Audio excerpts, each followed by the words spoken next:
नमस्कार दोस्तों, GK study with Rakesh में आपका हार्दिक स्वागत है। और भी दोस्तों कैसे हैं, कैसे चल रही है आपकी तैयारी? बढ़िया चल रही होगी। हाँ, सबसे पहले तो लाइक शेयर कर दीजिए दोस्तों। अपने दोस्तों तक शेयर नहीं करते अभी आप, शेयर करें भाई फटाफट पहले। हाँ, तो हम हमारी चित्रकला पढ़ रहे थे। चित्रकला में मेवाड़ स्कूल ऑफ पेंटिंग में उदयपुर शैली पढ़ी थी, हमने कंप्लीट पढ़ ली थी। आज हम पढ़ेंगे उसकी लघु शैलियाँ, यानी मेवाड़ स्कूल ऑफ पेंटिंग की 4 लघु शैलियाँ बचती है और चारों कंप्लीट कर देते हैं। तो दोस्तों सबसे पहले आप लिंक शेयर कर दीजिए अपने दोस्तों तक, और सभी लाइव तो आ जाए कम से कम। और जितने देखते हैं सबके सब लाइव करें। सॉरी, लाइव क्या, कमेंट करना सभी। अब कमेंट करते हो तभी तो पता चलता है कि कौन कौन आया लाइव है। विदाउट कमेंट तो कैसे पता चलेगा भाई मुझे? मैं को बाबू दूंगा। हाँ तो चलो मैं करता हूं अपना काम, आप अपना काम कर लेना। हमारा चैप्टर चल रहा था राजस्थान की चित्रकला। चित्रकला में हम पढ़ रहे थे Mewar school of painting. Mewar school of painting में हमने उदयपुर शैली देख ली थी। आज देखेंगे दोस्तों चावंड शैली। कौन सी देखेंगे भाई? चावंड शैली। दोस्तों मैंने एक ही बात बताई थी कि आपको 95 एनर्जी कौन सी दो चीजों पे लगानी है। एक तो उदयपुर शैली और नाथ द्वारा 5% एनर्जी लगानी है। चावंड में सिर्फ 2 ही बातें याद रखेंगे। चावंड को बसाने का श्रेय है ना, बात है हल्दी घाटी के युद्ध की है। हल्दी घाटी के युद्ध की बात की। यहाँ का शासक था, यानी चावंड का शासक था लूणा चावंडिया। उसको हराकर 1585 में महाराणा प्रताप ने यहाँ अधिकार कर लिया और इसको व्यक्तिगत राजधानी बनाया था। 1597 तक ये राजधानी भी रहती है दोस्तों। 1615 तक रहेगी, यानी इनके पुत्र तक राजधानी रहेगी। यही महाराणा प्रताप के महल बने हुए। बस कोई बात खास बात नहीं है। बस इसका एक चित्रकार है जिसका नाम है नसीरुद्दीन। नसीरुद्दीन ने दोस्तों मेवाड़ स्कूल ऑफ पेंटिंग का सबसे बड़ा ग्रंथ चित्रित किया था जिसका नाम था रागमाला। बस 2 ही बातें याद करनी है। इसका स्वर्ण काल या प्रारंभ काल भी पूछे ना दोस्तों। प्रारंभ काल था महाराणा प्रताप और स्वर्ण काल आएगा अमर सिंह। तो बात कर लेते हैं, यानी चावंड शैली। पहली बात तो यह शैली कहां पनपी हुई, तो चावंड शैली का संबंध किस जिले से है? तो ध्यान रखना दोस्तों, किस जिले से रहेगा? तो उदयपुर से रहेगा। अब आप समझ सकते हैं कि चावंड महाराणा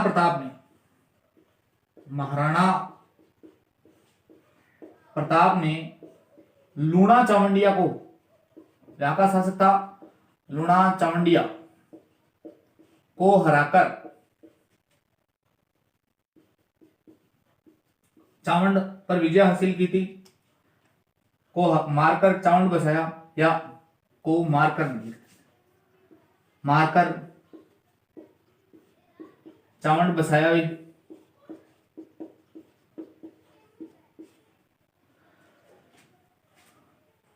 इसी चावंड को व्यक्तिगत राजधानी भी बनाई।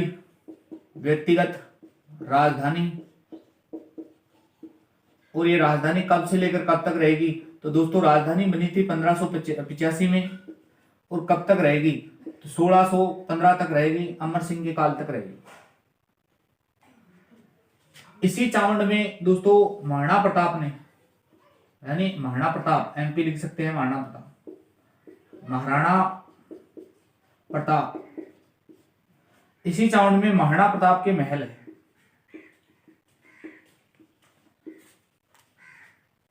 तो पहली बात तो महल कहाँ है दोस्तों? तो महल कहाँ बने हुए हैं दोस्तों? चावंड में बने हुए हैं। दूसरी बात किसके द्वारा निर्मित है? तो एमपी के द्वारा निर्मित। तीसरी बात आपसे यह पूछा जा सकता है, इन्हें चावंड के महल कहते हैं। चावंड के महल कहते हैं। बस 3 ही बातें याद रखें। चावंड शैली यानी उदयपुर जिले में, या चावंड में पनपने वाली, यानी उदयपुर जिले में पनपने वाली शैली थी दोस्तों। दूसरी क्या खास बात है? तो चावंड का राजा था, यानी लूणा चावंडिया था। उसको मारकर महाराणा प्रताप ने चावंड बसाया था दोस्तों। ये भी प्रश्न हिस्ट्री में पूछ ले सकता है कि चावंड बसाने का श्रेय किसको जाता है, तो महाराणा प्रताप को जाता है। यहाँ पर बने हुए महाराणा प्रताप के महल, महाराणा प्रताप के महल कह सकते हैं, यानी महाराणा प्रताप ने महल बनाए थे तो चावंड के महल कहते हैं, महाराणा प्रताप द्वारा निर्मित है दोस्तों। और तो महाराणा प्रताप ने चावंड को अपनी राजधानी भी बनाई थी। कब से लेकर कब तक, तो 1585 से लेकर 1615 तक रहेगी दोस्तों। ये तो था चावंड का यानी हिस्टोरिकल इतिहास था ये तो। लेकिन हम क्या पढ़ रहे हैं, तो गुरु जी थे तो पढ़ा रहे हो चित्रकला आर्ट एंड कल्चर, तो आर्ट एंड कल्चर पर आ जाओ, लियो फिर भी थे लाइक शेयर कर दो, आप आर्ट एंड कल्चर पर आ जाओ। आर्ट एंड कल्चर पर दो बातें याद रखेंगे। आपसे पहला पूछा जा सकता है कि इसका स्वर्ण प्रारंभ काल कौन सा है।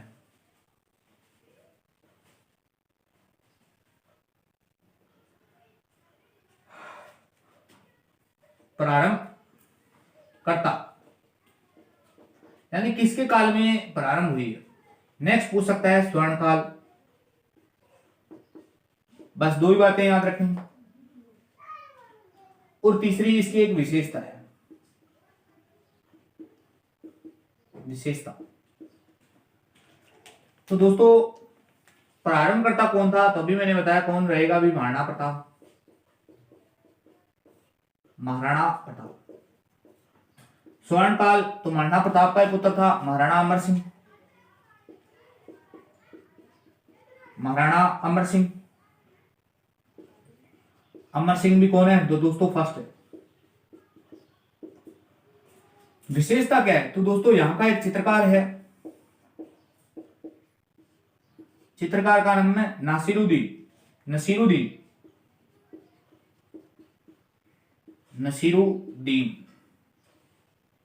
इस नसीरुद्दीन ने एक ग्रंथ चित्रित किया। ग्रंथ का नाम क्या है दोस्तों, तो ग्रंथ का नाम है रागमाला,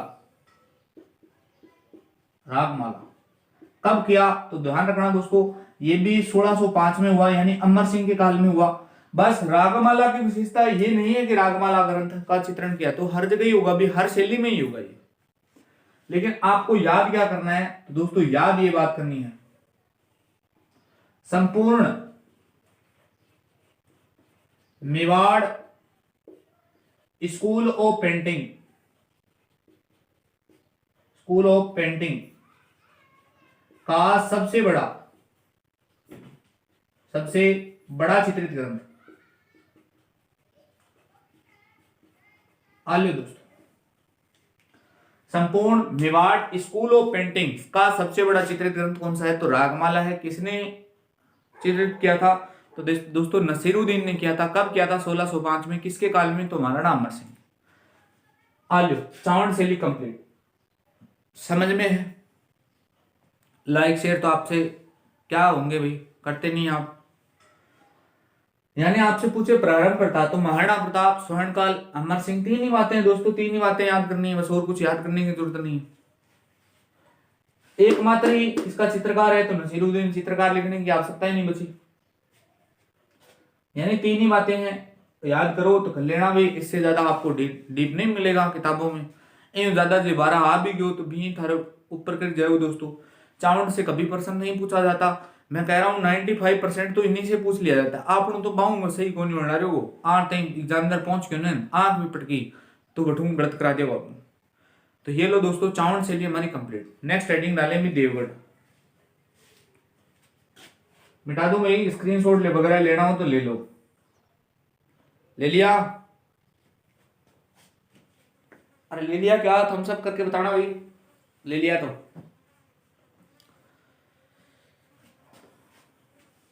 तो नेक्स्ट हेडिंग डालें भी देवगढ़। कोई इंपॉर्टेंट नहीं है, बस बीच में है तो पढ़ रहे हैं। आज कह रहा हूं साथ साथ में नोट्स बनाया करो दोस्तों। नोट्स बनाने के क्या फायदे हैं, तो थे किसी भी क्लास में जाओगा नोट्स तो थाने बनाना ही पड़ेगा। ले देगी ही, हो सकता है वो कोचिंग वाले दे दे। अब कोचिंग वाले देते हैं तो कोचिंग वाले जहां नोट्स देते हैं इसका मतलब होता है पब्लिसिटी। क्योंकि क्लास में नोट्स, अरे नोट्स का क्या मतलब है, नोट्स का मतलब तो किताब ही है। किताब खरीद लो कोई सी बच्ची, कोई गाइड खरीद लो, सेम टू सेम मिल जाएंगे।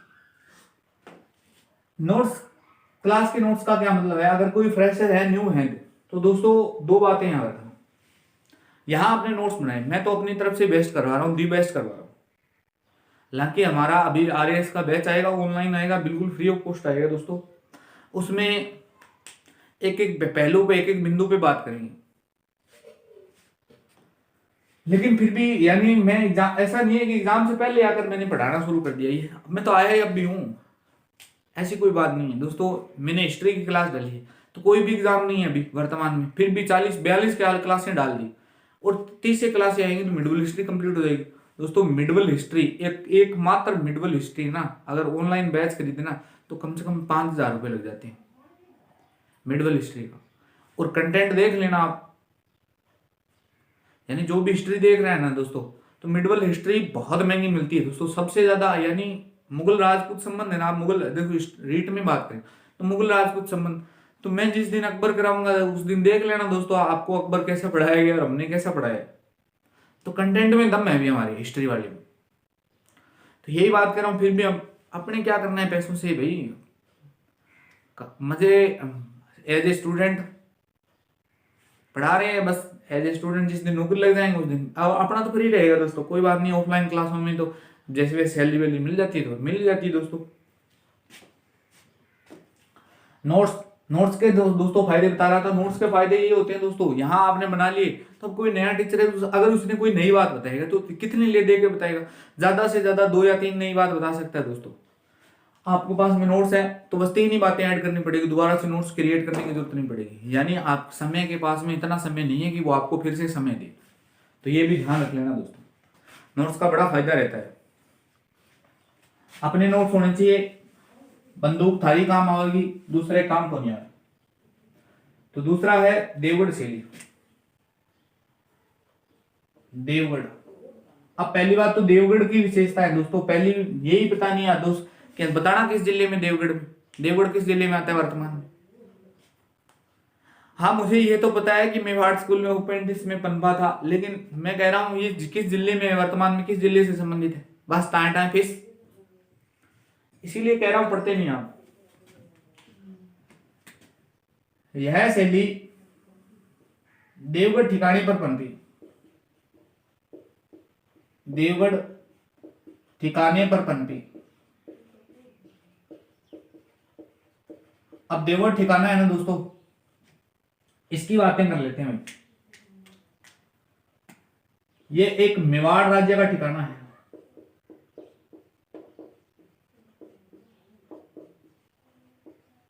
यानी कहां का ठिकाना है? तो मेवाड़ राज्य का ठिकाना है दोस्तों, जो वर्तमान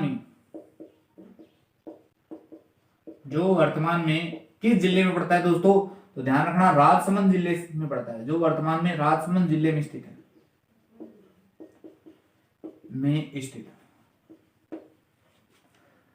अब ये मेवाड़ राज्य का ठिकाना था, तो दोस्तों ठिकाना है तो किसी अन्य व्यक्ति के देखरेख में पनप रही होगी। तो देवगढ़ का ठिकाना था ना द्वारका दास चुंडावत द्वारा, द्वारका दास चुंडावत द्वारा महाराणा जयसिंह के काल में बसाया गया। यानी देवगढ़ ठिकाना द्वारका दास चुंडावत द्वारा महाराणा जयसिंह, ये वही जयसिंह है पिछोला झील वाले दोस्तों, जयसिंह के काल में बसाया गया,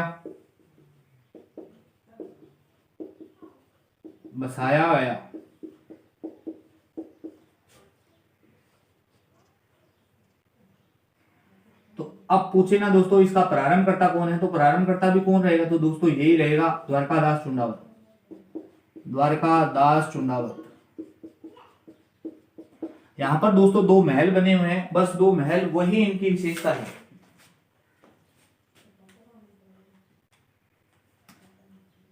यानी यहां पर चित्र कहां मिले हैं? तो दोस्तों मोती महल व अंजारी महल में इस शैली के चित्र मिलते हैं।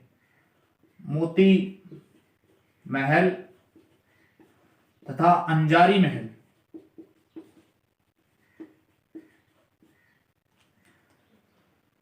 में इस शैली के चित्र,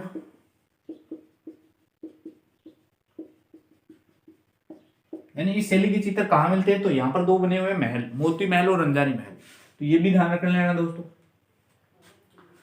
बस नेक्स्ट बात जो पढ़ाने जा रहा हूं वही इंपॉर्टेंट है, प्रकाश में लाने का श्रेय, प्रकाश में लाने का श्रेय। तो प्रकाश में लाने का श्रेय है डॉक्टर श्रीधर अंधारे, डॉक्टर श्रीधर अंधारे, यही प्रश्न पूछा जाता है दोस्तों। देवगढ़ शैली को प्रकाश में लाने का श्रेय किस विद्वान को जाता है, तो डॉक्टर श्रीधर अंधारे को जाता है दोस्तों। तो ये थी दोस्तों देवगढ़ शैली। अब प्रभाव पूछेगा तो मेवाड़ शैली का सर्वाधिक प्रभाव पड़ेगा, हालांकि और भी बताएंगे विषय में, चित्रकार भी देखेंगे। यह देवगढ़ शैली का ठिकाना था मेवाड़ राज्य का ठिकाना, सॉरी देवगढ़ में पनपी थी, मेवाड़ राज्य का ठिकाना था महाराणा जयसिंह के काल में द्वारकादास चुंडावत द्वारा बसाया गया। द्वारकादास चुंडावत ही इसका वास्तव में प्रारंभकर्ता माना जाता है दोस्तों। नेक्स्ट आपसे पूछे प्रकाश में लाने का श्रेय, तो श्रीधर अंधारे है, और इसमें मोती महल है और रंजारी महल है, इस शैली के चित्र वहीं से मिले। नेक्स्ट आपसे पूछ सकता है इसी देवगढ़ शैली में, इस देवगढ़ शैली पर प्रभाव किस राज्य का है, तो प्रभाव किसका होगा अभी, अरे सीधी सी बात है, मेवाड़ राज्य का है, तो प्रभाव भी कहां होगा दोस्तों, प्रभाव भी मेवाड़ का ही पड़ेगा। प्रभाव पूछे ना दोस्तों तो ध्यान रखना, मेवाड़ शैली, ढूंढाड़ शैली और मारवाड़ शैली। मेवाड़ सर्वाधिक किसका है, 2 नंबर पर आता है ढूंढाड़ का, 3 नंबर आता है मारवाड़ का। अब आपसे पूछे जा सकते हैं इस देवगढ़ शैली के प्रमुख चित्रकार, तो भाई चित्रकारों का तो नाम याद रखना ही पड़ेगा, इलाज ही नहीं है, क्योंकि टीचर के एग्जाम में जो चीज पूछी जाती है वो सबसे ज्यादा यही चीज पूछी जाती है, चित्रकार। तो चित्रकारों के नाम बता देता हूं दोस्तों। इसमें चित्रकारों के नाम है भगता है, केवला है, चोखा है, भगता, केवला, चोखा, एक का नाम है हरचंद और नंगा, ये इतने चित्रकार रहे थे। तो ये पूरी देवगढ़ शैली दोस्तों। बस 2 ही बातें याद रखना, यानी किसने यानी द्वारकादास चुंडावत किस प्रकाश में लाने का, सॉरी द्वारकादास चुंडावत ने बसाई किसके काल में, तो महाराणा जयसिंह के। प्रकाश में लाने का श्रेय तो डॉक्टर श्रीधर अंधारे पर। प्रभाव मेवाड़ का, चित्रकार भगता, केवला, चोखा, हरचंद, नंगा। बस 5 बातें हैं, याद रख लेना। चलूं भी आगे, लाइक शेयर तो आप करते नहीं है, तो नेक्स्ट लिखो दोस्तों नाथ द्वारा शैली, यानी सबसे इंपॉर्टेंट शैली है ना वो यही है दोस्तों। यानी मेवाड़ शैली के बारे में अगर सबसे ज्यादा प्रश्न पूछे जाते हैं तो नाथ द्वारा शैली से पूछे जाते हैं, तो हेडिंग में डालें भी नाथ द्वारा शैली।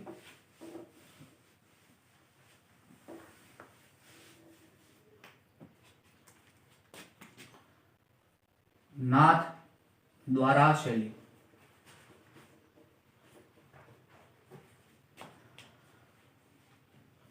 दोस्तों नाथ द्वारा शैली का तो पहले हेडिंग से ही प्रश्न बन जाता है। इसी नाथ द्वारा शैली को कहते हैं हवेली शैली। हम क्यों कहते हैं तो थोड़ी देर में आपको पता चल जाएगा। नाथ द्वारा शैली यानी हवेली शैली। अब आपसे पूछे प्रारंभ करता या पूछ ले स्वर्णकाल, तो दोनों एक ही बात, एक ही व्यक्ति को जाता है स्वर्णकाल। तो यहां का शासक था महाराणा राज सिंह, महाराणा राज सिंह। अब राज सिंह को ही क्यों स्वर्णकाल माना जाता है दोस्तों, तो उल्लेख ये मिलता है कि सन 1671-72 में इसी राज सिंह ने श्रीनाथ जी के मंदिर की स्थापना की। राज सिंह ने श्रीनाथ जी के मंदिर की स्थापना की।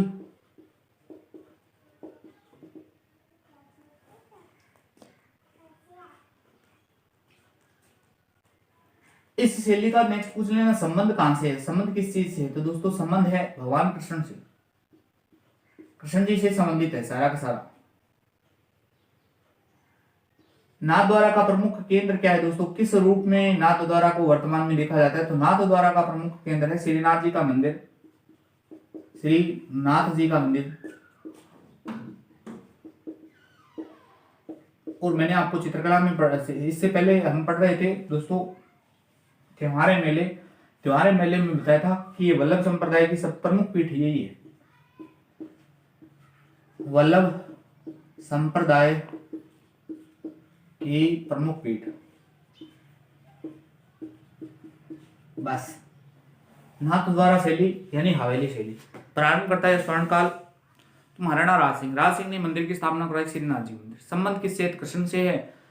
और यहाँ पर प्रमुख पीठ किसकी है? तो वल्लभ संप्रदाय की। वल्लभ संप्रदाय की प्रमुख पीठ किसकी पूजा करती है? तो श्रीनाथ जी के मंदिर। यानी इसका प्रमुख केंद्र कहाँ है? तो ये। नेक्स्ट ये भी पूछ लेता है वल्लभ संप्रदाय की राजस्थान में प्रधान पीठ कहाँ है? तो यही है अभी।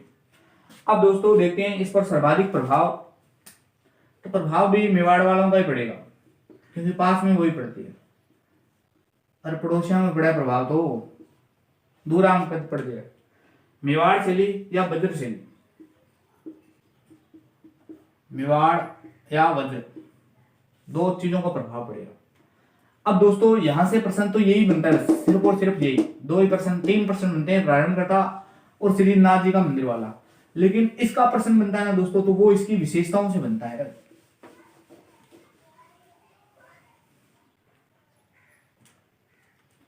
यानी इस हवेली शैली की पूछी जाती है विशेषताएं।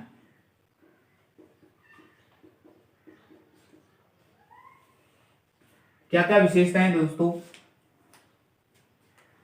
तो अब विशेषताएं सभी चित्र के रूप में मिलेगी दोस्तों। तो मैं चित्रों के नाम लिख रहा हूं। तो कृष्ण लीला के चित्र मिलते हैं यहां पर, कृष्ण लीलाओं के चित्र।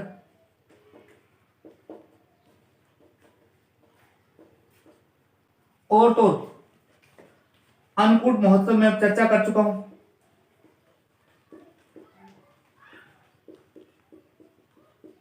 अन्नकूट महोत्सव यहां पर बढ़ता है दोस्तों। बस जिस चीज के लिए हम पढ़ रहे हैं ना दोस्तों, वो यही है। नोट लगाना दोस्तों, यहां पर सबसे ज्यादा पिछवाइयां मिलेगी आपसे, पिछवाइयां इंसान जी के चित्र। होती क्या है, तब जब लोक कला पढ़ेंगे तब मैं बताऊंगा पिछवाइयां क्या होती है दोस्तों। बस एक ही प्रश्न पूछा है दोस्तों, सीधा ही पूछ लेता है कि पिछवाइयां कहां की फेमस है? पिछवाइयां कहां की फेमस है? नाथ द्वारा राजमंद की। कहां की फेमस है? नाथ द्वारा राजमंद की। याद रह जाएगा। अब देखो जितने भी कृष्ण जी से संबंधित है तो गायों का अंकन मिलेगा, केले के वृक्ष की प्रधानता मिलेगी, और तो यशोदा देवी का चित्रण मिलेगा। यहां पर कहते हैं चित्रकारों ने हिरण के समान नेत्र बनाए हैं दोस्तों, ये भी इसकी विशेषता है। नेक्स्ट और क्या पूछे, तो यशोदा का अंकन है, यशोदा का अंकन है। और क्या पूछा जा सकता है दोस्तों, तो प्राकृतिक दृश्यों का अंकन भी है।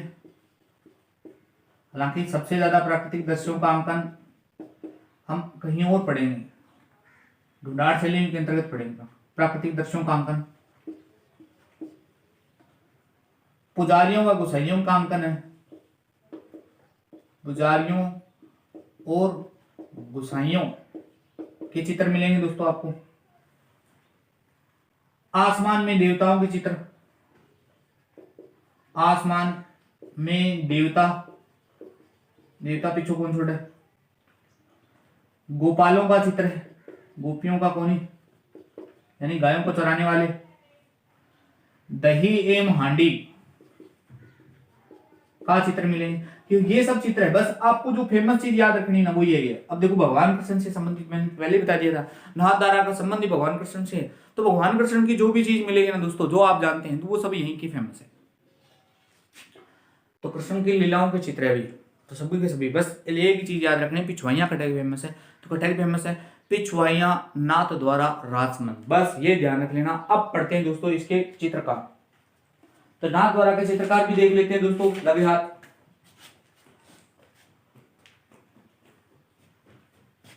मिटा दो भाई, लाइक शेयर तो आप करते नहीं है।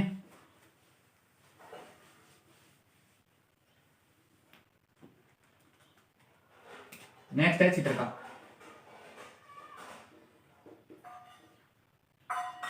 तो दोस्तों फेमस चित्रकार है, एक तो है कमला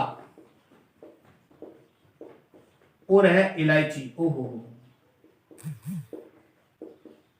ये महिला चित्रकार है। अब से पहले हमने कहीं भी नहीं देखा कि कोई महिला चित्रकार आई थी, पहली बार कोई महिला चित्रकार आ रही है। तो कमला एवं इलायची सीधी पूछ रही थी, कमला इलायची का संबंध किस चित्रकला शैली से? तो नाथ द्वारा से। इलायची नाम की चित्रकार हुई है, मिट्टी सुगंध आ रही है। नारायण है, घासीराम है, नारायण। अन्य चित्रकार है घासीराम। और कौन है भाई? उदयराम, चतुर्भुज, देवकृष्ण। उदयराम, चतुर्भुज और देवकृष्ण। याद रखो तो रख लेना, बस दो ही चित्रकार है या सबसे ज्यादा। और घासीराम ये जरूर याद रखना दोस्तों। कमला एवं इलायची, कमला एवं इलायची चित्रकारों का संबंध किस चित्रकला शैली से है? तो नाथ द्वारा। महिला चित्रकार है, ध्यान रखियो, महिला ज्यादा फेमस रहे। समझ में? कौन समझ? तो आज वर्तमान में भारत में सबसे ज्यादा समस्या किसकी उत्पन्न हो रही है दोस्तों? ब्याह की कौन उड़ा रही है? क्यों उड़ा रही है? क्योंकि हमने महिलाओं को, हालांकि हमारा परिवार पितर सदात्मक जरूर है, लेकिन विशेष महत्व है ना तो वो महिलाओं को ही दिया हुआ है आज भी। अर्धांगिनी ऐसे ही थोड़ी कहा हमने, अर्धांगिनी कहते हैं। और याद रख लेना दोस्तों, किसी अच्छे आदमी ने कहा था कि हर सफल व्यक्ति के पीछे महिला का याद होता है। अब वो कोई सी भी हो सकती है, बहन भी हो सकती है, नहीं भी हो सकती है, माँ भी हो सकती है, कुछ भी हो सकती है, वो तो डिपेंड करता है। लास्ट शैली कौन सी बची है दोस्तों? बस एक बची है, शाहपुरा। शाहपुरा।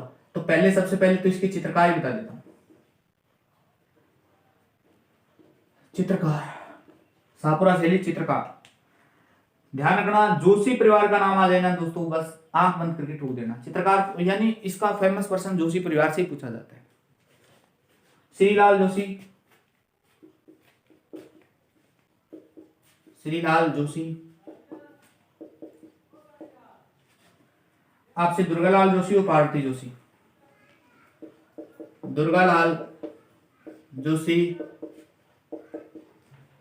और पार्वती जोशी। अब दोस्तों पार्वती जोशी बहुत बड़ा नाम है ये, यानी आपसे सीधा सीधा याद है ना कि जोशी परिवार का संबंध, यानी सोनी परिवार का संबंध किससे है? तो सोनी परिवार का संबंध है दोस्तों आपके प्रतापगढ़ से। प्रतापगढ़ में किस कला से संबंधित है? कमेंट करके बताना। प्रतापगढ़ की बहुत कला फेमस है, बहुत बार एग्जाम में डायरेक्ट प्रश्न पूछ लिया जाता है। तो दोस्तों फटाफट बताने का प्रयास करता हूँ। बारिश आ रही है आज, तो लाइट भी चली गई, तो पूरा कर देता हूँ इसको। शाहपुरा शैली, यानी शाहपुरा शैली है, ये भीलवाड़ा में पड़ता है दोस्तों, भीलवाड़ा में पनप रही थी। इसका संबंध पूछे तो भीलवाड़ा से। और दोस्तों ये मुगल बादशाह शाहजहां के काल में विकसित हुई थी, यानी शाहपुरा शाहजहां के काल में राजस्थान में रियासत बनी।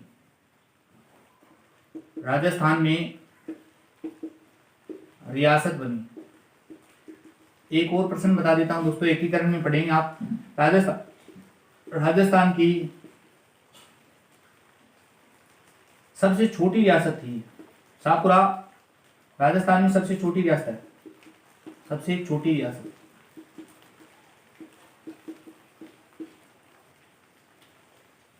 इसका प्रमुख विषय क्या है चित्रों का? इंपोर्टेंट ये नहीं है, बस इंपोर्टेंट जोशी परिवार ही था। तो लोक जीवन का चित्रण, लोक जीवन का चित्रण ये इसका फेमस है दोस्तों। पढ़ का चित्रण, अरे दोस्तों पढ़ क्या होती है? तो पढ़ होती है रेजी का कपड़ा था ना, उस पर लोक देवताओं, वीर पुरुषों, यानी एक रेजी का कपड़ा होता है, उस पर लोक देवताओं पढ़ ये आपका वीर पुरुषों, इनका बखान किया जाता है, और कुछ नहीं होता है। तो चित्रकार तो याद रख लेना जोशी परिवार है दोस्तों। जोशी परिवार में तो श्रीलाल जोशी, दुर्गालाल जोशी और पार्वती जोशी। ये शाहपुरा शैली यानी शाहपुरा भीलवाड़ा रियासत में पनपने वाली शैली है। शाहपुरा राजस्थान में सांझा के काल में रियासत बनी थी और राजस्थान की सबसे छोटी रियासत यही थी। इसका प्रमुख कलाकार कौन है दोस्तों? तो मैंने अभी बताया था ना, कौन है अभी? तो श्रीलाल जोशी।